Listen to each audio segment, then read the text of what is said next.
The thought of the upcoming battle tore at Arjuna's soul. His mind raced as he considered what lay ahead. What's the use of ruling a kingdom, Govinda? Arjuna continued, addressing Krishna by his other name, or enjoying the pleasures of life, if the very people for whom we desire these things, our fathers, sons, teachers, grandfathers, uncles, and friends, are standing here, ready to fight and die. His voice trembled as he spoke, his gaze drifting across the battlefield, landing on the familiar faces of those he held dear. I don't want to kill them, Arjuna said, his sorrow deepening. Even if it means losing my own life, I cannot bring myself to take theirs.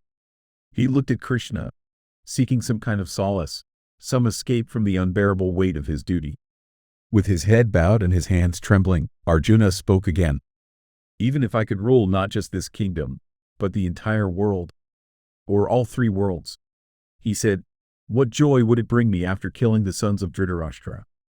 There would be no pleasure in such a victory, only endless grief. Arjuna's heart was torn between his sense of duty as a warrior and his love for his family. The very thought of fighting those he cherished made the idea of victory hollow. What was power? What was glory, if it meant losing everything that truly mattered? He stood, paralyzed by the gravity of his dilemma, seeking Krishna's wisdom to guide him through the darkness that had enveloped his soul. As Arjuna stood on the battlefield, his mind clouded by sorrow, he spoke to Krishna with a heavy heart. By killing them, Krishna, he said, his voice laced with pain, only sin would fall upon us. How could we ever hope to find happiness after slaying our own family members in battle? Arjuna struggled to understand how things had come to this, how a war had pitted brother against brother, father against son.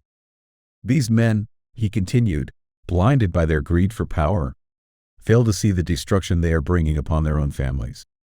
They cannot comprehend the sins of betraying their loved ones. His tone grew sharper as he reflected on Duryodhana and those who followed him without hesitation. But we, Krishna, Arjuna added, we understand the consequences. How can we, knowing what this war will cause, allow ourselves to be dragged into the same terror? He looked around the battlefield, imagining the aftermath of the bloodshed. When a family is destroyed, Arjuna explained, its long-standing traditions and sacred duties are lost.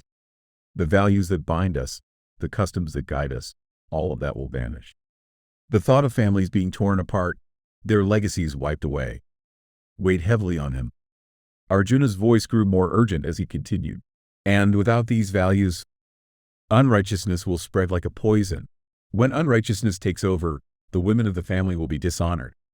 Society will collapse, and with that collapse will come the birth of unwanted children, throwing our entire world into chaos. His words were filled with dread, as he foresaw not just the loss of lives, but the destruction of the very fabric of society. Arjuna's anguish was no longer just about the battle in front of him. It was about the future, the generations that would suffer because of the choices made on this battlefield. He saw the war as a path not just to death, but to the decay of everything they held sacred. How could he fight, knowing that it would unravel everything their families had built over centuries? As Arjuna's despair deepened, he continued to express the painful thoughts flooding his mind. This chaos, he said, will lead to the downfall of not only the family, but society itself. Without the proper rituals and traditions, even our ancestors will suffer, for the sacred offerings of food and water that have been passed down for generations will cease. His voice trembled with the weight of these terrible consequences. He looked at Krishna, his eyes filled with sorrow. By disrupting the family's values, these wrongdoers will bring an end to the social and family orders that have stood strong for so many generations. The very fabric of our society will unravel because of their actions. Arjuna's heart grew heavier as he recalled what he had been taught. I've heard, Janardana, he said, addressing Krishna, that those who destroy these ancient values are destined to suffer in hell for eternity. The thought of such a fate chilled him to his core. With each word, Arjuna's grief and horror grew. What great evil we are about to commit, he exclaimed. Out of sheer greed for power and the kingdom, we are prepared to kill our own relatives, to destroy everything we hold dear. He paused, his voice softer but still filled with anguish.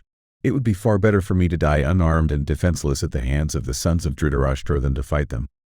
I cannot bear the thought of raising my weapon against my own. Sanjaya, who was narrating these events to King Dhritarashtra, concluded. After speaking these heart-wrenching words, Arjuna laid down his bow and arrows.